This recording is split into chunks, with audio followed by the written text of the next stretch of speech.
Hey, it's Geoff Calkins from the Commercial Appeal. That's Jason Smith. We were just in the Memphis Tigers locker room. Tight as a drum, right? No, they are not tight as a drum. They were having a juggling contest, and they were doing the nay-nay. It was unlike anything I've ever seen. What is this nay-nay of which you speak? It is a victory dance. It is a dance of motivation, and Markel Crawford does this. He is the National Redshirt Freshman of the Year. I don't know if you knew that, at least according to Chris Crawford, and he does the nay-nay very well. It is funny. What do you make of the fact? It was a very different locker room than before the GW game. Of course, they won the GW game. What does this say? Oh, I think it says what we thought, that they were tight before the GW game. They felt the pressure. They've obviously got that one behind them now, and I think they can just go out, play their game, have fun, and that's going to be to their benefit. What do you think of the argument that this is the worst possible matchup because of the way Virginia plays?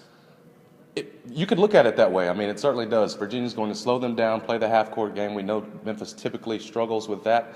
But I look up and down that Virginia lineup. They're so balanced, but there's no one guy that really scares you. And you know from in that locker room, those guys are not intimidated in the least. No, they were saying, Jaron was saying, he said there was no way they can stay in front of him, which was just the Virginia guards can stay in front of the Memphis guards, which is amazing. Of course, he also said, and this would worry me, he said, if they're open shots, you just got to feel confident and take them. No, Jaron, you don't. You shouldn't shoot Jaron. You don't have to do that. All right, so let me ask you this. Game ends tomorrow night. Will they, and you, by extension, be doing the nay-nay? Oh, I won't be doing the nay-nay, and I know that if Josh Pastor and those guys win, he'll be hugging you as he was after the George Washington game. Maybe he'll do the nay-nay. You have Josh doing the nay-nay tomorrow night? I do. I have Josh doing the nay-nay, and I have us in New York next week. All right, not me.